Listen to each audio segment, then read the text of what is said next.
Optimum is someone more experienced than me, that is the reality. However, maybe he has incentives, because some things are clearly obviously just not right. And we're gonna go through that video, and let's get started.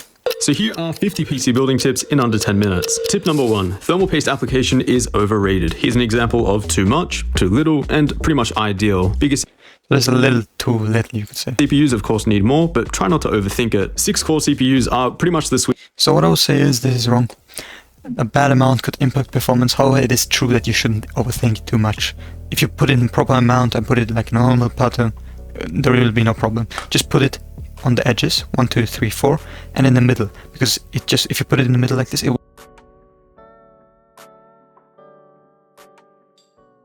6-core CPUs are pretty much the sweet spot for gaming right now. I wouldn't recommend going with an 8-core unless you plan to use those extra cores for other production workloads. Otherwise, that's... However, like if you're editing videos, doing anything else, it can help, right? And new gen CPUs, for example, i5s have 20 cores and 6 performance cores. So that's really helpful. Is better spent on a faster GPU. Even if you plan on streaming, you are much better off with the updated NVENC encoder, which can be found on the following NVIDIA GPUs. It's much more efficient than streaming with x264 on the CPU. The FPS impact is basically nothing, and the quality is... That is untrue. It's not nothing. There is an impact, 100%. Really good as well. Now, when it comes to PC assembly, try and avoid over-tightening things. All of these small screws are very easy to over-tighten. I have never had an issue with these. With what he's talking about right now, I've never had a problem with over-tightening.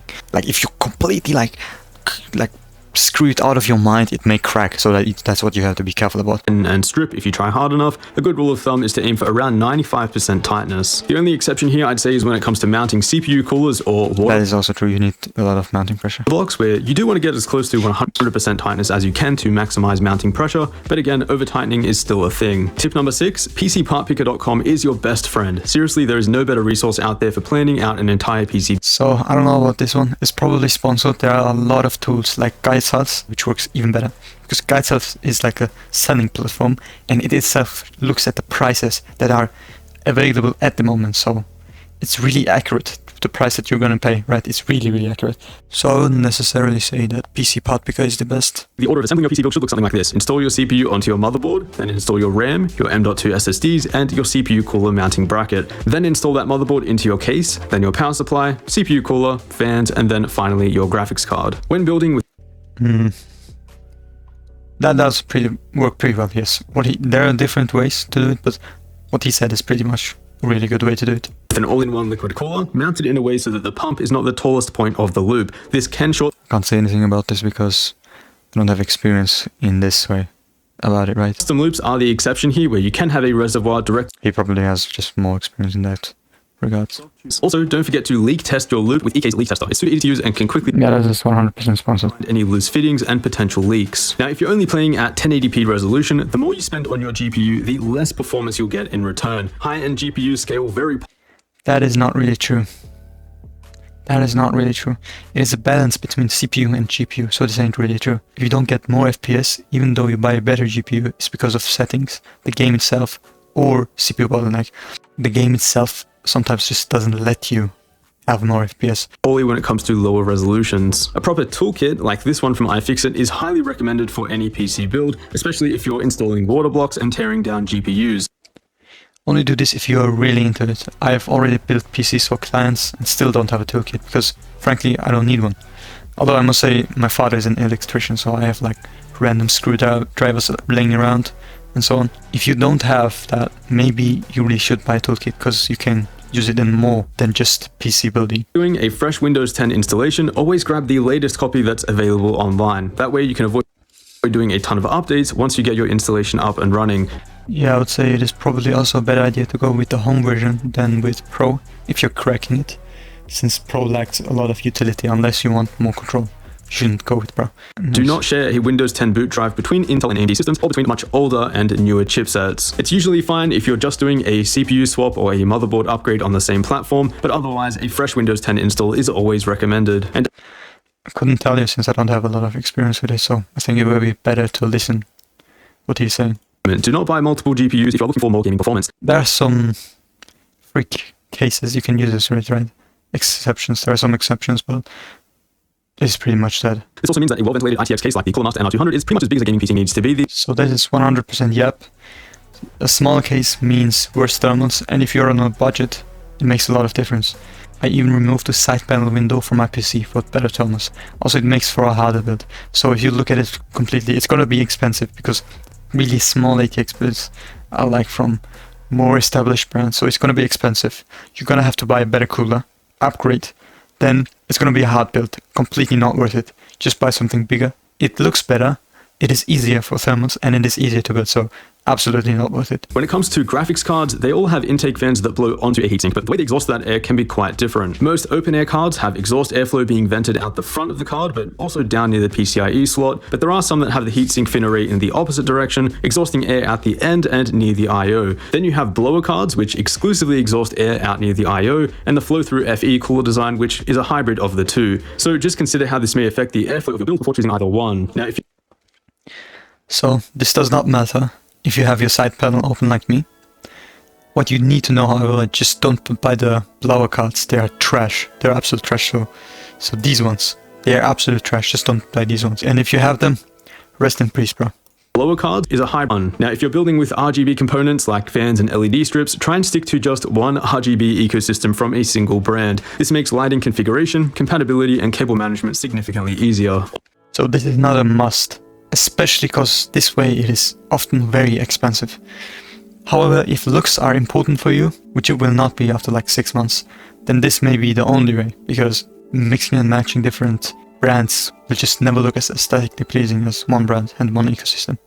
And it will never be as easy, and so on and so forth. Do not install all of the bloatware and junk that your motherboard recommends. This stuff constantly runs in the background and you don't need it. Now, if your build uses 2 sticks of RAM but your motherboard has 4 slots available, always refer to your motherboard's included handbook to ensure which 2 slots are preferred. So usually they say the first one and the second or the third, and then they say, or they say like the second one and the fourth, but it is different according to each motherboard. So the first one next to the CPU, when we're talking number one, we're always talking from the direction of the CPU. The thing is, it is truly different for each motherboard, and you can know that by reading the manual, and nothing else will really show you that, unless you're testing it, which is straight up tedious. Typically, it's the 2nd and 4th slot on newer boards, but always check to be sure. Which is not always the case. Even many times it's not the case. Newer boards, but always check to be sure. If you are upgrading to a new GPU, make sure you completely wipe your old drivers with display driver uninstaller or DDU for I don't think this is even necessary. If you notice performance issues, then do this. And only do this if you encounter issues. Because it's really tedious to do this. You need to install, do some goofy, like, just stick with it, bro. I never had issues with it. If you have issues, do it.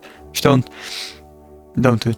Short. Otherwise, you may encounter performance issues. For PC case airflow, aiming for a balanced or neutral airflow setup is always generally best for most builds, where the number of intake fans should roughly match your number of exhaust fans. Compact ITX builds under 10 liters are the exception here, where generally you will... As I said, just remove the side panel, it'll do wonders.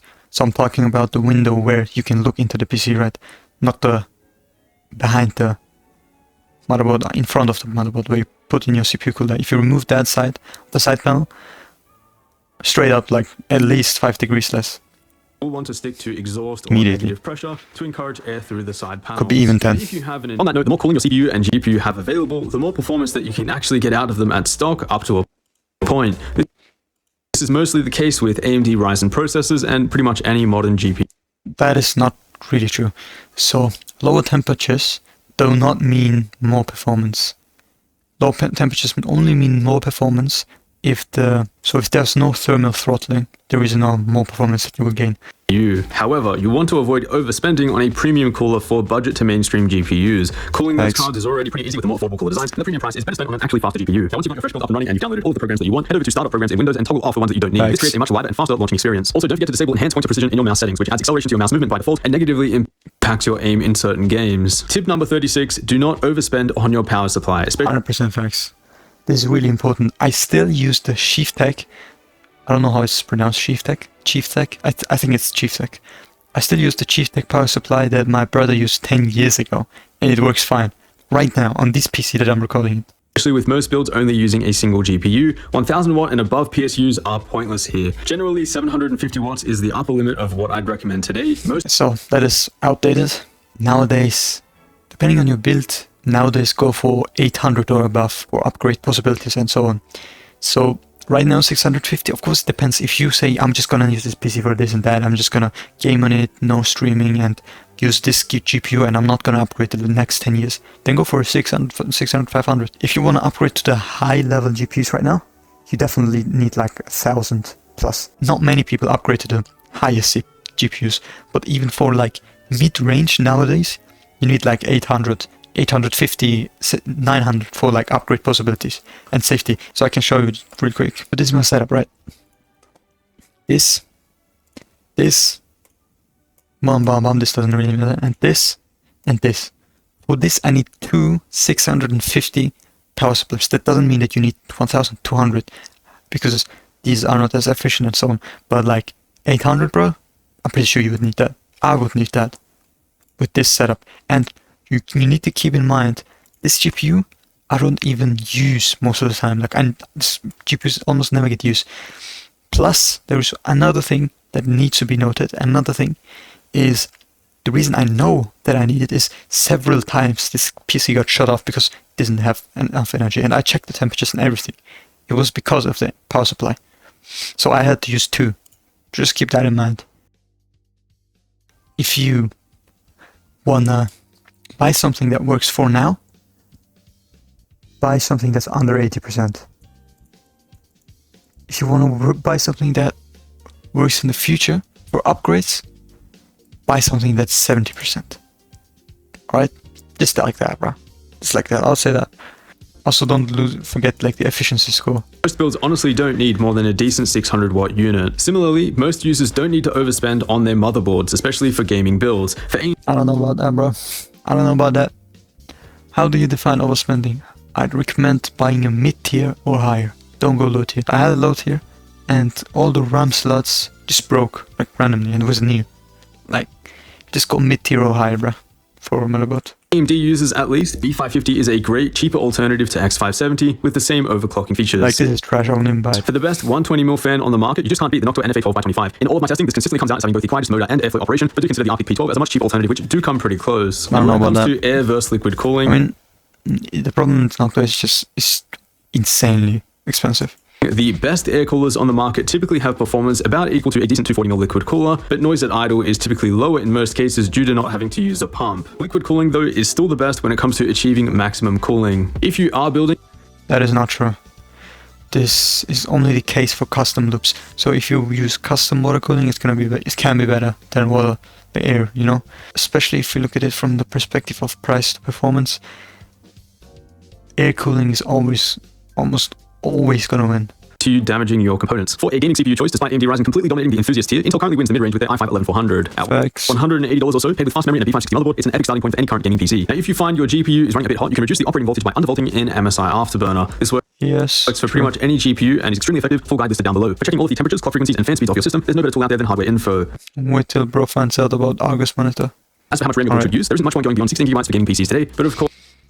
It depends on what you're doing. If you wanna record, if you wanna freaking do more than like gaming, if you want a little bit of flexibility, 32 can never go wrong. Of course, more can be useful if your PC also doubles as a workstation. Or even 24. Use. And lastly, I highly recommend sticking to just M.2 drives for new builds. They're actually priced pretty similarly to 2.5-inch SSDs, but can save you a ton of installation time and cable management. So those are my tips for PC builds today. Hope they helped you out, and I'll see you all in the next one. So I would say a lot of this is yapping, but there are things that will like help you. Overall, I will rate this video a 6 out of 10.